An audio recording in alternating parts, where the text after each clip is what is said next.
Hello, I'm Kelly Foss, and I am happy that you can join me for my online workshop series with Strathmore.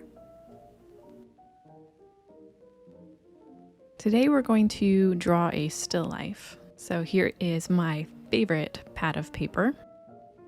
And since I'm using a tilted board, I need to grab my kneaded eraser to set up my pad so it doesn't slide off. I'll look over to the left at my supplies. What's great about drawing is if you had a piece of paper and a pencil, you're good to go. But it's also nice to have all these things. And here's our model, a bunch of bananas. I picked out two and I posed them, so here's what my view looks like. I chose to place them on a light wood tabletop because it's very similar in value to the tan paper. And when I say value, I mean the lightness and darkness of something. This way I can focus on drawing the subject and not the surroundings. I'm starting off with a 2B.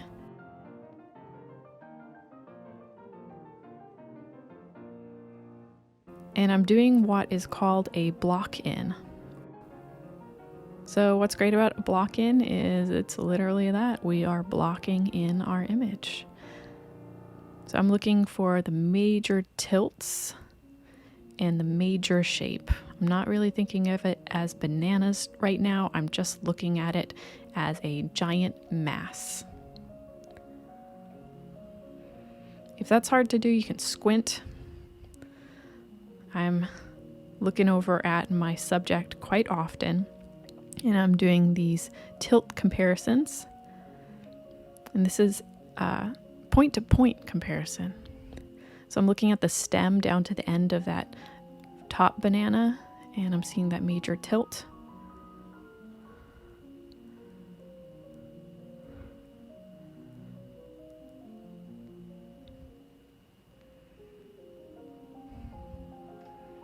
You can see how sketchy I'm drawing.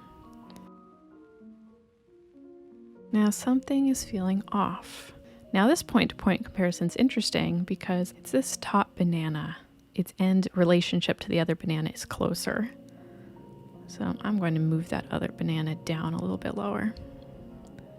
Yeah, that's way more accurate. So still not even looking at them as bananas, just shapes. I can also look at the hole there between the stems, because that's a pretty unique shape.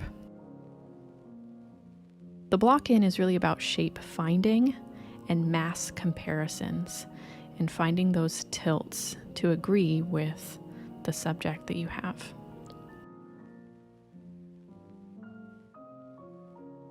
The overlap of lines show dimension in the piece. But I'm not going to go crazy and outline the banana. I'm still looking at it with straight edges, straight lines. Helps me to be able to see more accurately.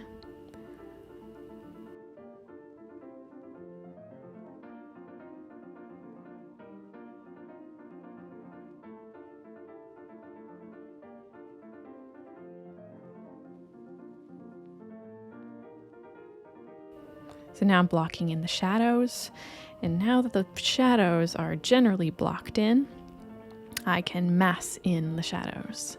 What does that mean?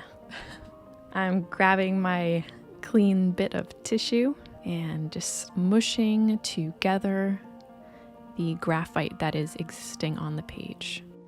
Now with the 4B, I'm going to reestablish the darker areas, ever improving upon the tilts.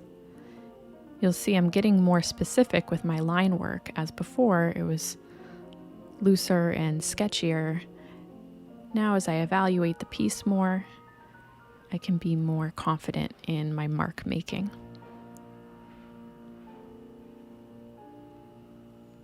And shape finding, isn't this fun? There's a little triangle here as the banana end. And this one, I'd say it's more squarish. When we're drawing iconically, kind of the image that we have in our brains of a cartoon banana, they're very pointy, but if you look at these, they're pretty plumpy.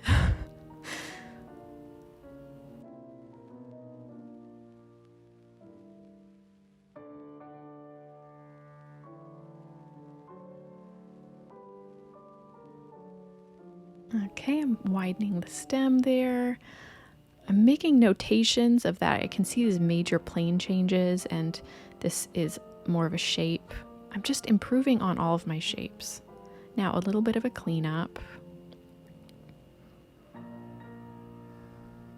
Now here's where the brush comes in handy. We never want to oil our paper with our fingers. Our fingers have oils. So this is a clean way to get rid of those eraser peels. With the 6B, the darkest pencil we have, we restate the darkest moments. So squint at your subject, whether you're working from the subject that I'm sharing with you or you have your own fruit or still life object from home. Squint at your subject to better find where are those darkest moments.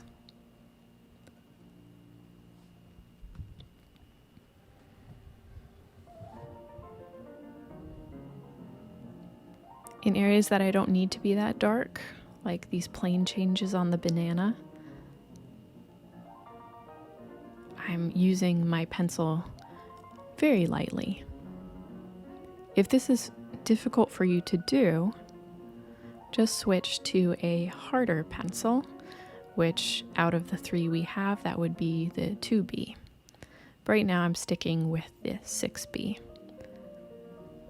I'm massing in some more shadow value, some more darkness, doing a little more smudging out.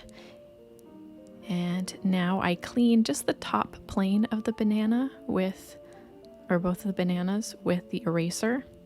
And that allows a little bit of that graphite muss to help tell the story of the form. With a ruler, doing the table line. And now the white pastel pencil,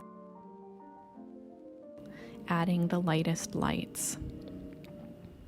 It was valuable that we cleaned up the paper before doing this, because adding white on top of graphite, it makes a kind of sludgy mess. Remember the light's direction from upper left down to lower right.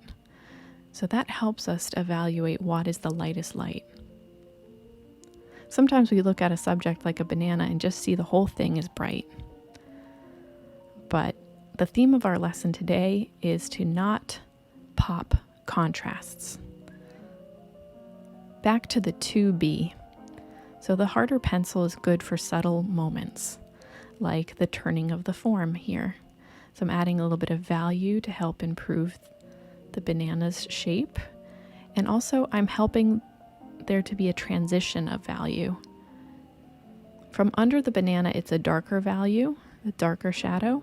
And then as the shadow moves away from the subject, it has a softer, lighter edge. Still using the 2B. It's all about focusing on value transitions. If you squint at my photograph of bananas, you can see that the shadow climbs up the edge of the banana just a little bit more in this one bend. And then between the bananas, there's a deeper shadow. And then under the banana, from the darkest underbelly of it, it climbs up in a nicer transition of value.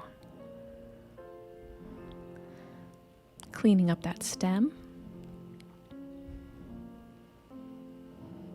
Okay, brush away that eraser peel. Okay.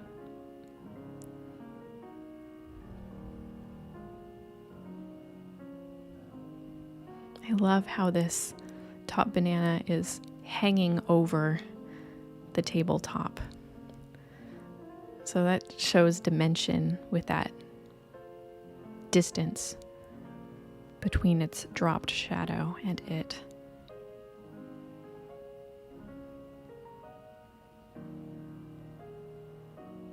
Cleaning up little spaces in between.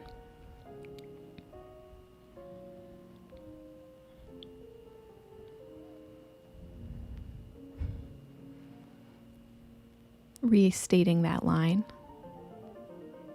I don't want to go too heavy and hard in some moments. In other moments, it really does need more value to build up. you kind of organically grow with this, because it really does need building. It's not an instant 3 steps. Okay, I'm grabbing a simple paper coaster just to protect the banana as well as the ruler, just so I can do some background scribble or background rabble. It's kind of a moment to do some freestyling in your piece, be a little more lively with your brush stroke, and it gives a good contrast to your delicately rendered subject, to a more harsh, wild, pencil-y background. Add some energy to the piece. So now I'm restating the banana with that white pastel.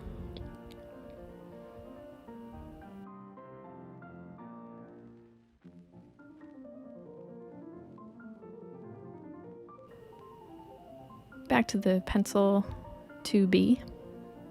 I don't want to outline the line on the banana. That is actually quite cartoonish, but I do see on the real banana that that plane is downward facing, so I have room to make it a little darker. Now it's the 2B that I'm using to make the spots on the banana. Our eyes might read them as really dark, but do not push that contrast too dark on the banana spots. Get that lighter pencil that you have, whether it's the 2B or a harder one, and go very lightly on it. Because if you squint at your subject, those dots and spots are almost lost completely.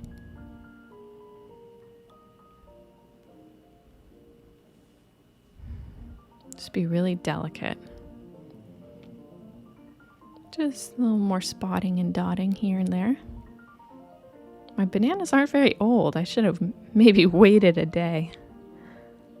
Or with how bananas go, a few hours.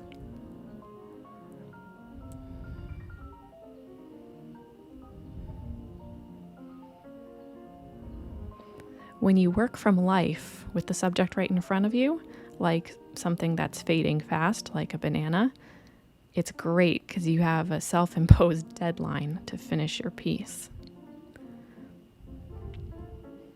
And then you can eat them after.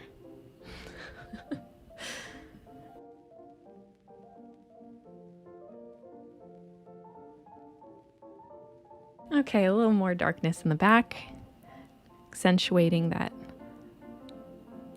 welcomed contrast of the bright banana. But it's really about subtlety. I always say in realism, subtlety is huge. Now, I could spend a lot more time, as they say, turning the form, making these value transitions smoother and getting rid of any static. But for now, I'm happy with this piece, so I'm gonna sign it.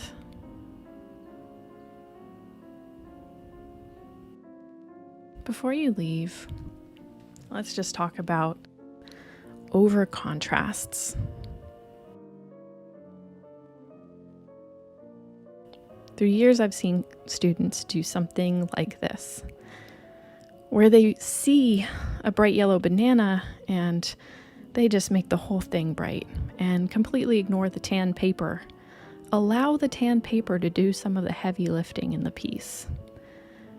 Use a harder pencil for those transition moments, making sure that there's a subtlety, and then a softer pencil to do those dark pockets, especially with this shadow. It's darker under the banana, and as it comes out, look at it, it has like this softer, lighter edge.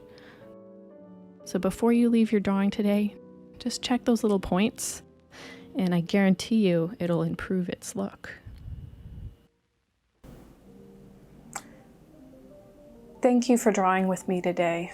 I think every day is a good day when you get to be creative. Please join me for my next sessions. And until then, happy drawing. See ya.